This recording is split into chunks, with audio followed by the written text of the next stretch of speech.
Good morning. I'm here to share with you another Paul Zelinsky book. It's Rapunzel, his retelling of Rapunzel, and it actually won the Caldecott Medal when this was written. And remember, he writes and illustrates these books.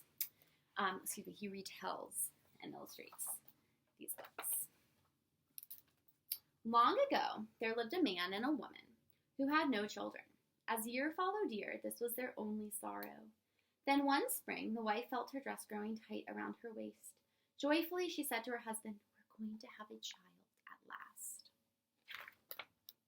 The wife liked to sit by a small window at the back of their house and look down into a beautiful garden. Flowers grew there and rare fruits and herbs of every kind. The garden belonged to a sorceress who had enclosed it on all sides with a high wall. No one ever dared to enter it. One day, as the wife sat by the window, her eyes fixed on a bed of Rapunzel. This herb looked so luxuriant, so green and thick and fresh that she felt a terrible longing to taste it. Day after day her craving grew until she began to suffer from it. She became pale and wretched and said to her husband, "If I cannot eat some of the Rapunzel from that garden behind the house, I am going to die." Her husband was alarmed to hear such desperate words. He loved his wife dearly and saw no choice but to bring her some of the Rapunzel. 10 times, 20 times he circled the garden wall, but found neither door nor gate. So lowering himself through the window at the back of the house, he climbed down into the sorceress's garden. Quickly he pulled up as much Rapunzel as he could hold and scrambled back up through the window. His wife made a salad of the roots and greens and devoured it with a wild hunger. So intensely delicious was the taste that she nearly fainted as she ate. Yet the next day her craving for Rapunzel was even fiercer than before. Once again, the husband made his way down the hall and into the garden. But this time, as he reached for the Rapunzel, the sorceress rose up before him. "How dare you come here to steal my Rapunzel?" she cried. "Oh, it will serve you ill." "Have mercy on me," the man begged. "My wife is carrying our child. She has seen your Rapunzel from our window and conceived such a longing for it that she will die unless she can eat some. What am I to do?" The sorceress considered his words. "If what you say is true, you may take the Rapunzel that you need, but in return you must give me the child your wife will bear." The frightened husband did not know what to say. Rather than see his wife die, he agreed to the demand, and when the child was born, the sorceress appeared in the room. She named the baby girl Rapunzel and carried her away.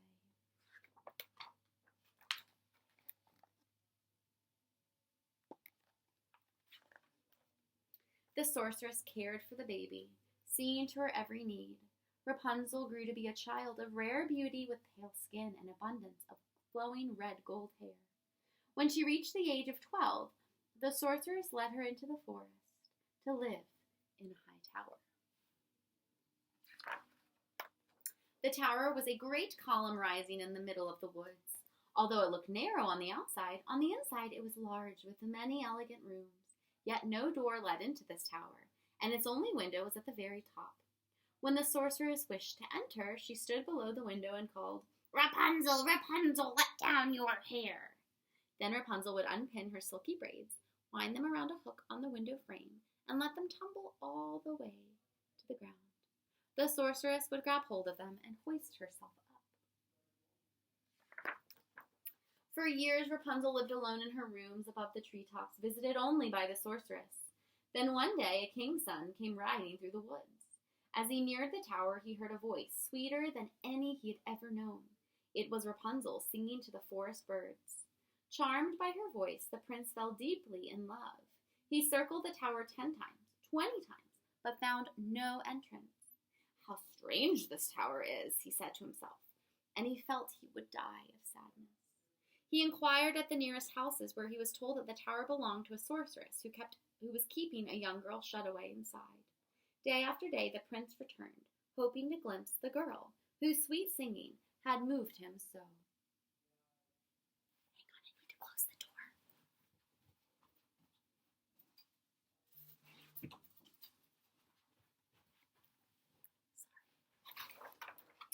One morning he saw the sorceress appear below the window and call up, "Rapunzel, Rapunzel, let down your hair." And at once the prince knew how he too might enter the tower. The next evening he stood under the window and called, "Rapunzel, Rapunzel, let down your hair!" Rapunzel's hair came billowing down. The king's son took hold of it and pulled himself up. "Heaven perceive me," cried Rapunzel, when the prince stepped through her window, for she had never set eyes on such a man before. But he began to speak to her in such a friendly way that her fear was soon gone. "Your singing was so beautiful," the prince told her, "that I knew I must see your face or my heart could have no peace." Rapunzel saw that he was young and handsome. In her own heart she felt a happiness she had never known, and when the prince had grown bold, proposed to marry her then and there, and she consented. They held a ceremony in the tower, and every evening after that he returned. The sorceress, who came only by day, knew nothing of his visits. One day when the sorceress entered the tower, Rapunzel said, "If you please, stepmother, help me with my dress. It's growing so tight around my waist it doesn't want to fit anymore." Instantly the sorceress understood what Rapunzel did not. "Oh, you wicked child," she shrieked. "What do I hear you say? I thought I kept you safe away from the whole world, but you have betrayed me." In a rage, she seized the braids and coils of Rapunzel's silky hair and sheared them off.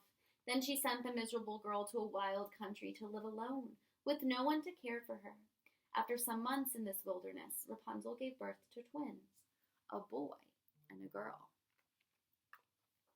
Once the sorceress had cast Rapunzel out of the tower, she gathered the cut-off hair and fastened it to the window hook.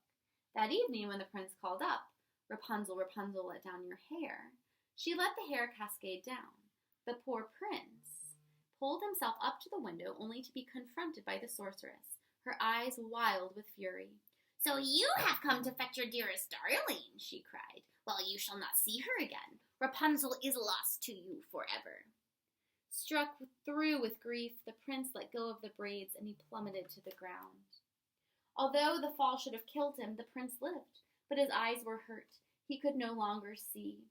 Wretched and blind, he stumbled from place to place, eating nothing but roots and berries, thinking of nothing but the loss of his beloved wife. After a year of wandering in such misery, he came into the same wilderness where Rapunzel was living with her children. There one day he heard a voice so dear to him that he rushed toward it. Rapunzel saw him and opened her arms to him, weeping.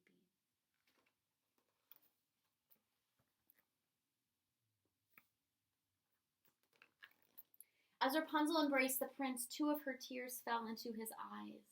Suddenly his vision grew clear. Once again the prince could see. He gazed at Rapunzel and at their 2 beautiful children. He looked up at the hills beyond the rocky landscape and knew that he was not lost. The prince led his family out of the wilderness toward his kingdom, where they were received with great joy. And there they lived a long, happy, and content